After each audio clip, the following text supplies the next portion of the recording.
Telah kita dengarkan minggu yang lalu, saudara, bagaimana Elia yang menghadapi sesuatu yang menjadi pergumulan masyarakat pada umumnya. Hujan tidak turun-turun sepanjang 3,5 tahun. Bayangkan bagaimana penderitaan umat Israel waktu itu. Tetapi ketika Elia terus berdoa dan berdoa, maka walaupun hanya setapak tangan awan yang muncul dari kaki langit, ya itu pun sebagai pertanda bahwa mujizat itu akan nyata, mujizat itu akan terjadi. Sama seperti seorang perempuan juga yang mengadukan masalahnya kepada seorang hakim yang lalim, yang terus datang terus, bedalah perkaraku. Maka sang hakim berkata, daripada yang ibu ini terus menyusahkan aku, lebih baik aku menjawab dan mengabulkannya. Dan dikatakan, oh ibu, engkau benar. Haleluya. Kita juga saudara yang kasih akan mendapat suatu jawaban kalau kita tidak mudah putus asa, tidak mudah berhenti, yang tidak mudah bosan, terus berdoa. Berdoa, mungkin hari ini belum ada jawabannya, mungkin nanti sore, tapi tetaplah berdoa. Amin. Inilah ringkasan firman Tuhan yang telah kita dengarkan minggu yang lewat. Pada kesempatan ini saudara yang kasih, saya mau memberikan pengajaran kepada kita, pengajaran yang ketujuh ya. Ini adalah memilih gereja. Ya. Memilih gereja itu saudara penting. Kenapa? Karena gereja juga saudara banyak. Dan ragamnya juga banyak. Tipe-tipenya juga banyak. Cara-cara yang diajarkan di dalamnya juga banyak. Sebab itu saudara, pilihlah gereja yang benar-benar tepat. Ya. Bukan soal fasilitasnya lengkap, bukan soal jumlah jemaahnya banyak, tetapi kerohaniannya. Apakah di dalam gereja itu diajarkan kebenaran firman Tuhan, atau hanya dongeng? Kan begitu ya, ajaran-ajaran turun-temurun kata firman Tuhan yang gitu-gitu aja, apa yang dikehendaki, apa yang diingini oleh orang dunia, inilah yang diajarkan. Karena takut menyampaikan firman Tuhan yang benar, nanti takut tersinggung. Tetapi gereja yang tepat itu ya, mau tersinggung tidak tersinggung jemaat, tetap menyampaikan firman Tuhan. Mau disukai tidak disukai oleh jemaat, mau menyampaikan firman Tuhan. Karena hak menyukai itu adalah hak setiap orang. Tetapi sebagai hamba Tuhan itu ya, yang mewakili Tuhan ya, untuk menyampaikan firman Tuhan itu harus menyampaikannya. Dan begitu saudara yang kasih. Jadi gereja itu adalah ya, perlu dipilih yang tepat. Nah saudara yang kasih, kita sebagai umat Tuhan bukan masalah apa merek gerejanya, tetapi pengajaran di dalamnya. Mau gereja apapun dia itu tidak masalah, mereknya apapun dia tidak masalah. Bukan itu jadi persoalan. Tetapi yang persoalan adalah penekanan pengajaran yang diajarkan di dalamnya itu. Apakah di situ diberitakan tentang Yesus? Yang pertama mau saya tekankan pada kesempatan ini, sebagai umat Tuhan ya, gereja itu harus kita jadikan sebagai tempat kita belajar firman Tuhan. Haleluya. Mari kita baca di dalam Yesaya pasal 8 ayat 20.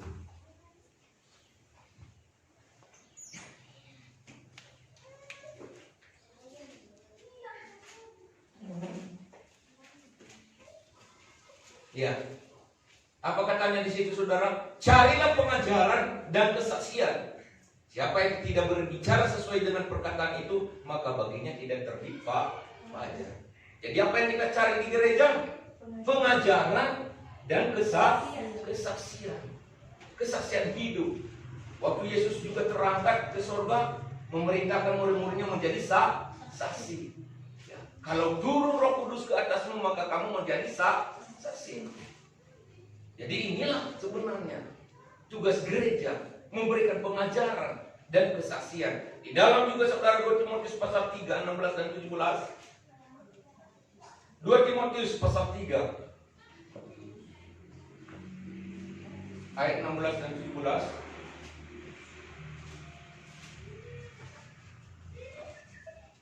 Segala tulisan yang diilhamkan Allah memang bermanfaat untuk mengajar, untuk menyatakan kesalahan, untuk memperbaiki kelakuan, dan untuk mendidik orang dalam kebenaran. 17.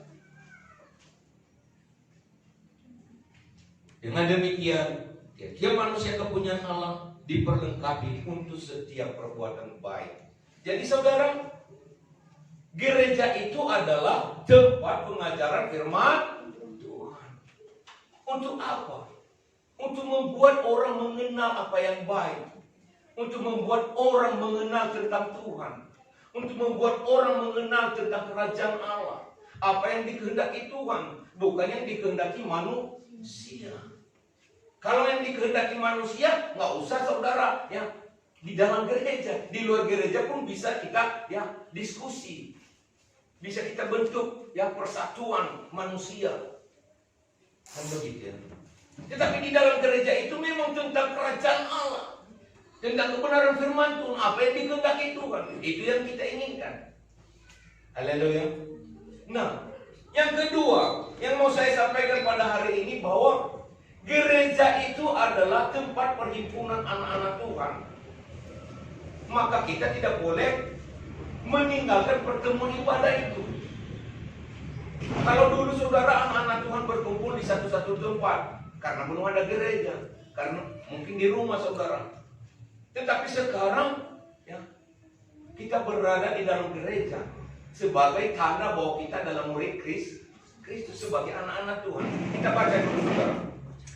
Roma 16 ayat 2.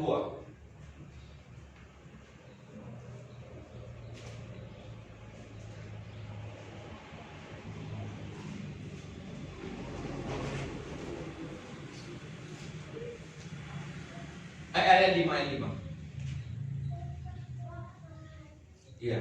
Salam juga kepada jemaat di rumah mereka. Salam kepada Epenetus, saudara yang kukasihi, yang adalah buah pertama dari daerah Asia untuk Kristus. Salam juga kepada jemaat di rumah mereka. Jadi dulu saudara, ya jemaat itu, gereja itu adalah rumah, karena memang belum ada dibangun. Sebenarnya saudara kalau mau, yang saudara tahu bahwa gereja yang sebenarnya adalah saya dan saudara. Ini hanya gedung. Jadi kita ini saudara dalam bahasa Greka dikatakan eklesia, orang yang terpanggil ya untuk menjadi satu tubuh Kristus, menjadi satu persekutuan. Ya. Jadi kita adalah eklesia, orang yang terpanggil, ya. Terpanggil untuk kehendak Tuhan, bukan untuk kehendak dunia. Haleluya. Jadi anak-anak Tuhan itu berkumpul di satu tempat. Jadi inilah kita bangun satu tempat. Gedung ini maka dikatakan gereja karena ada saya, karena ada saudara, karena ada kita semua. Amin. Amin. Ya, yang eklesia. Haleluya. Jadi saudaraku yang kasih, di dalam Filemon pasal 8 ayat 1 sampai 3. Filemon pasal 2 ayat 1 sampai 3. Ya, jadi saudaraku yang kasih, ya artinya sama, bahwa ada pertemuan perkumpulan di satu jemaat. Baik, mari kita masuk saja di Ibrani 16 ayat 23. Jadi sebagai anak-anak Tuhan itu perlu berkumpul di satu tempat. Ibrani 10 ayat 25.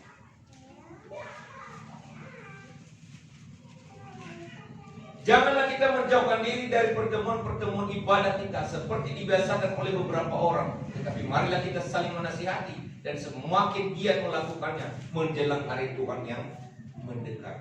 Jadi anak-anak Tuhan itu harus rajin beribadah, berkumpul, karena kedatangan Tuhan itu sudah mendekat dan kita tidak tahu saat kapan waktunya.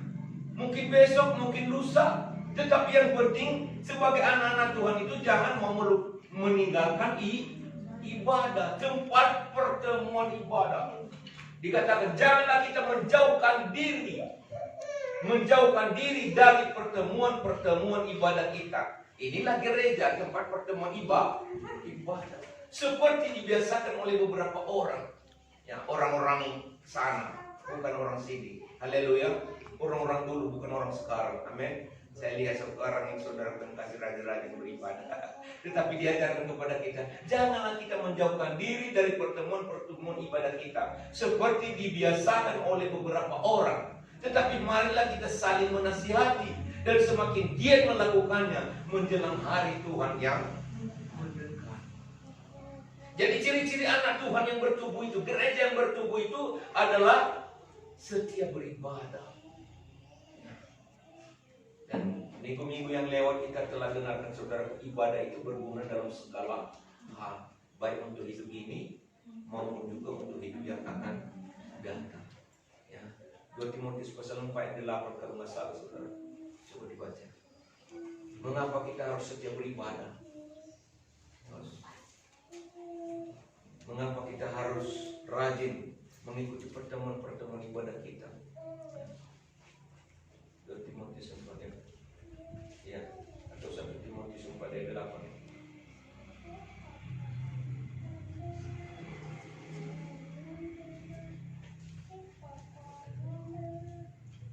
Ibadah itu di mana? Tertulis saudara. Ya, latihan badani terbatas gunanya, tetapi ibadah itu berguna dalam segala hal karena mengandung janji, baik untuk hidup ini maupun untuk hidup yang akan. Jadi kenapa kita harus rajin beribadah, tidak meninggalkan ibadah? Karena berguna untuk hidup ini, untuk hidup sekarang, juga untuk hidup yang akan datang. Nah, jadi rajin saudara berkasih beribadah. Jadi inilah gereja dibangun. Kenapa gereja kita bangun? Kenapa kita korbankan energi kita, waktu kita, ya, bahkan dana-dana kita untuk membangun gereja, supaya ada tempat kita menimba ilmu kebenaran Tuhan, pengajaran firman Tuhan. Haleluya. Bisa kita mendengarkan firman Tuhan. Jadi sehingga kita saudara yang kasih tidak hanya melulu mendengarkan pengajaran-pengajaran yang salah. Jadi gereja itu harus kita pilih yang tepat dan benar. Karena ada yang tidak tepat saudara. Roma 10 ayat 1 sampai 3. Coba kita baca. Roma 10 1. Ya. Saudara-saudara, keinginan hatiku dan doaku kepada Tuhan ialah supaya mereka diselamatkan. Ayat 2. Sebab aku dapat memberi kesaksian tentang mereka, bahwa mereka sungguh-sungguh giat untuk Allah, tetapi tanpa pengertian yang benar. Ayat 3. Sebab oleh karena mereka tidak mengenal kebenaran Allah, dan oleh karena mereka berusaha untuk mendirikan kebenaran mereka sendiri, maka mereka tidak takluk kepada kebenaran Allah. Nah, dikatakan di sini saudara terkasih, memang giat ke gereja, ya. Hari Minggu ya duduk di bangku gereja, tetapi yang diajarkan di dalamnya bukan kebenaran Allah. Giat mereka, semangat mereka, kan dikatakan dalam Alkitab. Tetapi sayangnya saudara kasih, mereka mendirikan kebenaran mereka sendiri. Yang diajarkan adalah ajaran manusia. Ya, sama seperti yang dikatakan di dalam Markus pasal 7 ayat 9. Markus pasal 7 ayat 7 ya.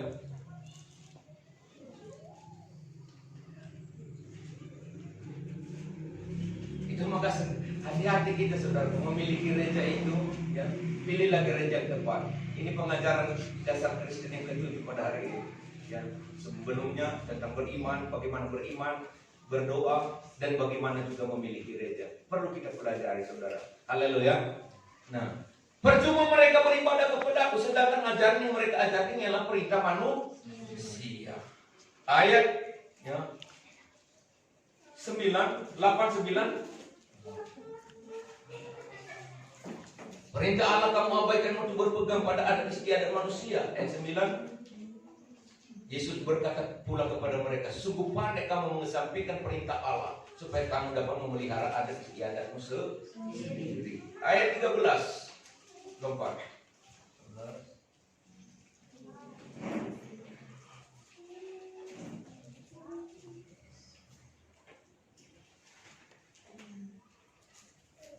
Dengan demikian firman Allah kamu nyatakan tidak berlaku demi adat istiadat yang kamu ikuti itu, dan banyak hal lain seperti itu yang kamu lakukan. Nah, kadang-kadang saudaraku yang kasih, ya, demi untuk menegakkan apa yang diinginkan oleh manusia, dikesampingkan firman Tuhan. Tidak dilakukan apa yang berkenan kepada Tuhan. Di situ salahnya.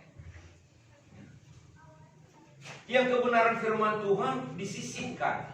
Yang apa yang diinginkan dan dikehendaki oleh manusia, itulah tidak dilakukan. Nah, itu maka sia-sia kamu beribadah di dalam ayat itu tadi. Karena ajaran yang kamu lakukan itu adalah yang diingini oleh manusia. Jadi sebagai anak-anak Tuhan itu harus memilah-milah, mengerti apa tujuan saya mau menjadi pengikut Tuhan. Berarti untuk melakukan kehendak. Kalau untuk melakukan kehendak Tuhan, pilihlah gereja yang benar-benar mau mengajarkan tentang firman Tuhan. Amin. Haleluya. Jadi bukan semua gereja, kita tidak salahkan merek, tetapi pengajaran. Amin. Haleluya. Tidak ada yang salah dengan merek, tapi yang salah adalah apa yang ditegakkan. Apakah ada tentang Yesus di dalamnya, atau ajaran manusia, atau hanya menegakkan kebenaran diri sendiri? Ini yang salah, saudara. Makanya sekarang kami hamba Tuhan ini saya lihat, saudara, terlalu banyak yang kompromi. Karena melihat-lihat muka, oh ini orang, nanti kalau mau saya sampaikan firman Tuhan ini, nanti dia tersinggung, dia tidak ke gereja lagi. Bukan soal itu. Percaya tidak percaya, yang penting sampaikan firman Tuhan. Ini firman Tuhan, mau dilakukan, mau diikuti, tidak diikutinya, itu hak dia. Haleluya. Jadi itulah saudara yang kasih, yang diinginkan oleh Tuhan. Nah, yang ketiga saudara, gereja adalah tempat kepemimpinan Roh Kudus. 2 Korintus pasal 3 ayat 17.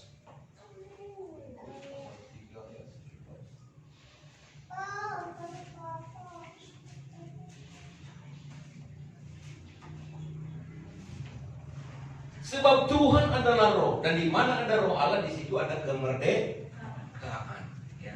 Jadi gereja itu adalah tempat kepemimpinan roh Kudus, bukan keinginan manusia, bukan roh daging, bukan dunia, bukan suka-suka hamba Tuhan, bukan suka-suka pendeta, bukan suka-suka manusia yang boleh dia setel apa yang dia dikehendaki. Tidak, dia harus benar-benar berserah kepada pimpinan Roh Kudus. Mau menyampaikan firman Tuhan juga, tanya Roh Kudus. Haleluya. Mau melayani, tanya Roh Kudus. Apa yang mau saya lakukan hari ini? Apa yang mau saya sampaikan hari ini? Apa yang mau dikerjakan hari ini? Jadi di mana ada Roh Allah, di situ ada kemerdekaan alias mujizat. Kuasa Tuhan nyata.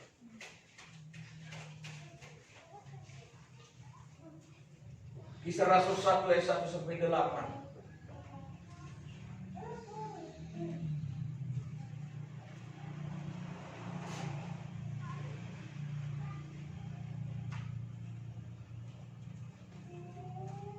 Hai Theophilus, dalam buku yang pertama aku menulis tentang segala sesuatu yang dikerjakan dan diajarkan Yesus, sampai pada hari yang terangkat. Sebelum itu ia telah memberi perintahnya oleh Roh Kudus kepada rasul-rasul yang dipilihnya.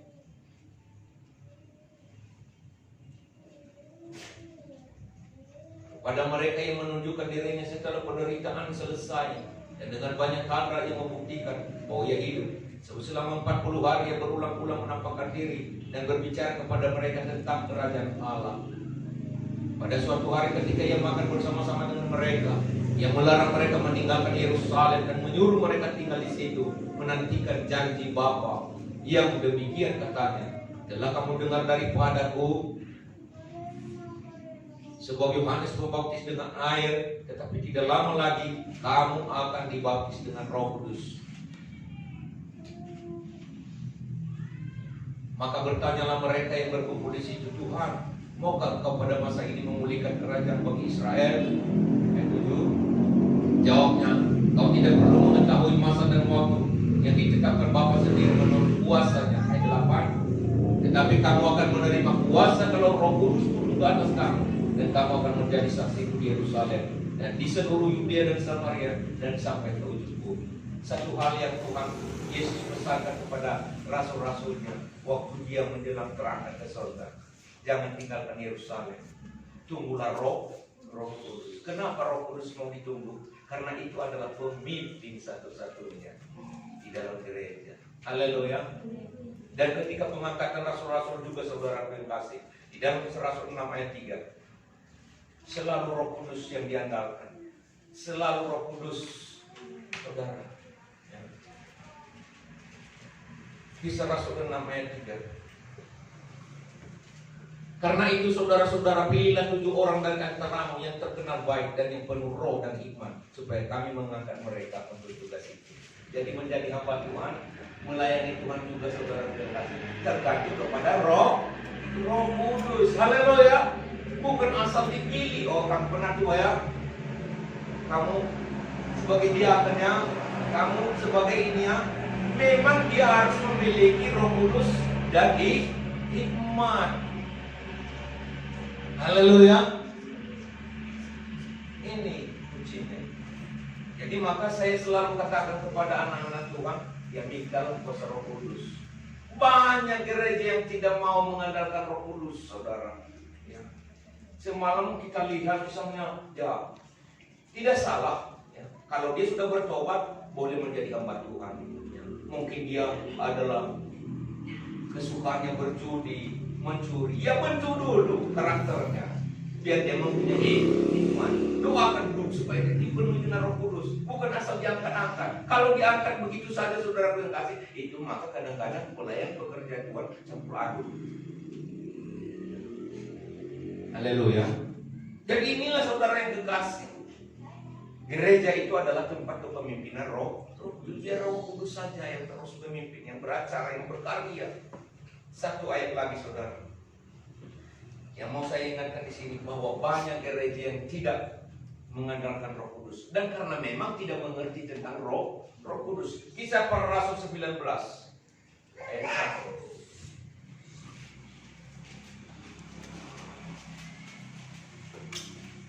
Kisah Para Rasul 19 ayat 1 sampai 6. Ketika Apolos masih di Korintus, Paulus sudah menjelajah daerah-daerah pedalaman dan tiba di Efesus. Di situ didapatinya beberapa orang murid. Katanya kepada mereka, sudahkah kamu menerima Roh Kudus ketika kamu menjadi percaya? Akan tetapi mereka menjawab, ya belum. Bahkan kami belum pernah mendengar bahwa ada Roh Kudus. Lalu kata Paulus kepada mereka, kalau begitu, dengan baptisan manakah kamu telah dibaptis? Jawab mereka, dengan baptisan Yohanes. Ayat 4. Kata Paulus, baptisan Yohanes adalah pembaptisan orang yang telah bertobat atau yang baru bertobat. Dan dia berkata kepada orang banyak bahwa mereka harus percaya kepada dia yang datang kemudian daripadanya, yaitu Yesus. Ayat 5. Ketika mendengar hal itu, mereka memberi diri mereka dibaptis dalam nama Tuhan Yesus. Ayat 6. Dan ketika Paulus menumpangkan tangan di atas mereka, turunlah Roh Kudus ke atas mereka dan mulai mereka berkata-kata dalam bahasa roh dan bernubuat. Nah, ada juga gereja, ada juga jemaat yang tidak mengerti ada Roh. Ini masalah, saudara. Firman Tuhan disampaikan, nasihat-nasihat diajarkan, tetapi kalau berbicara tentang Roh Kudus, mereka katakan, roh apalah itu? Kayak gini, jangkalah kenda. Karena mereka tidak mengerti. Itulah yang Paulus tanyakan kepada jemaat Efesus. Setelah engkau percaya kepada Yesus, kau sudah dibaptis Roh Kudus atau belum? Mereka kata, wah, kami nggak mengerti apakah ada Roh Kudus. Nah, ini masalah. Itu maka sekarang saudara kasih, ya, gereja itu perlu dipilih yang benar-benar mengerti tentang firman Tuhan, mengerti tentang Yesus, mengerti tentang Roh Kudus. Jadi bukan asal berkuar dan menyampaikan ini dan itu. Semua yang tidak ke gereja pun kalau memberi nasihat, bagus semua. Tetapi belum tentu yang sesuai dengan apa yang berkenan kepada Tuhan. Ini sekarang. Jadi Roh Kudus itu penting kita ketahui. Jadi gereja itu adalah tempat untuk kepemimpinan Roh Kudus. Jadi kita lihat ketika kita memilih gereja, apakah di dalamnya memang diajarkan tentang Roh Kudus atau tidak. Haleluya. Diajarkan tentang Tuhan Yesus atau tidak. Berkumpul untuk yang mempersatukan hati, berdoa kepada Tuhan, atau yang membahas masalah politik. Nah, ini masalah yang perlu kita pelajari. Ada yang menegakkan kebenarannya sendiri seperti yang tertulis di dalam Roma pasal 10 ayat 1 dan 3 tadi. Mereka giat sebenarnya. Mereka semangat sebenarnya. Setiap hari Minggu berduyun-duyun ada dan datang ke gereja, mengisi bangku-bangku gereja, duduk, dengar, tapi pulang tidak mengerti apa-apa. Kenapa? Kalau ditanya di luar sana, Tuhan Yesus itu di mana lahir, mereka tidak mengerti. Apalagi kita tanya tentang Roh Kudus, mereka tidak memahami. Sama seperti jemaat Efesus tadi, kami nggak pernah dengar ada Roh Kudus. Nah, ini masalah. Jadi saudara yang kasih, ya, pelajaran kepada kita yang ketujuh pada hari ini tentang memilih gereja. Pilihlah gereja yang benar-benar mengajarkan firman Tuhan, karena firman Tuhan itu adalah memberikan kepada kita pengajaran mengenal kebaikan yang berkenan kepada Tuhan. Ya. Dan juga saudara, ya, memilih gereja yang benar-benar di dalamnya adalah Roh Kudus yang diandalkan sebagai pemimpin satu-satunya. Amin. Sekian renungan firman Tuhan untuk kita pada siang hari ini. Tuhan yang memberkati.